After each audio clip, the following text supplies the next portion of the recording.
Hi. In their day, Moto Guzzis were considered amongst the best handling motorcycles available. But if you've never ridden a motorcycle from the 70s, 80s or 90s, you will be in for a bit of a shock though. Whilst the handling, performance and braking of these motorcycles was considered good at the time, things have moved on since then.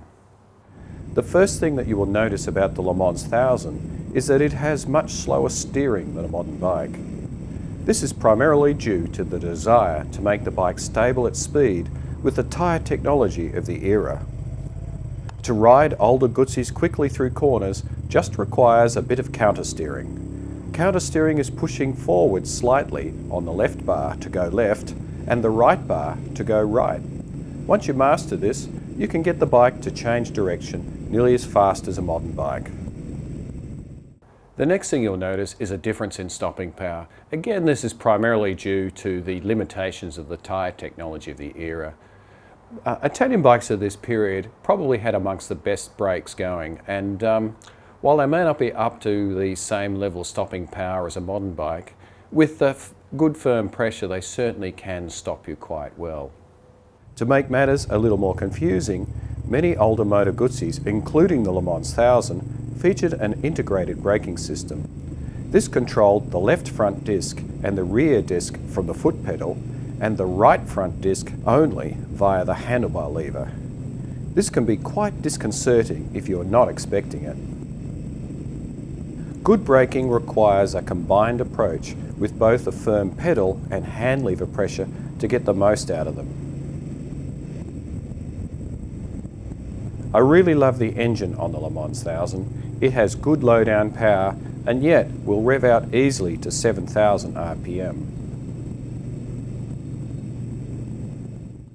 Like all Guzzis of this era, the Le Mans is fitted with quite a heavy flywheel. This can cause problems with torque reaction, particularly at higher engine RPMs.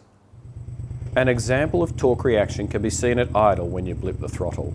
The bike will rock to one side. This is typical of bikes with this type of engine layout. Normally, torque reaction isn't a problem and you won't notice it unless you ride very aggressively. You will find that it is better to keep the engine in the lower part of its rev range until you get used to it. The 5-speed gearbox fitted to this era of Moto Guzzi is very solid. It does have a long lever travel and can be prone to false neutrals if you don't do slow, deliberate gear changes. With a bit of practice you can certainly change gears faster, but for the new rider to Moto Guzzis of this era, I'd certainly advise to just take it slow and deliberate and allow for a bit of follow through on the gear change lever. The suspension fitted to the later Le Mans 1000 is very good for the era. The front 40mm forks have a fixed spring rate, but the damping has a good range of adjustment. The rear has fully adjustable Koni shocks. With the right setup, I found that the suspension on the Le Mans 1000 is surprisingly good.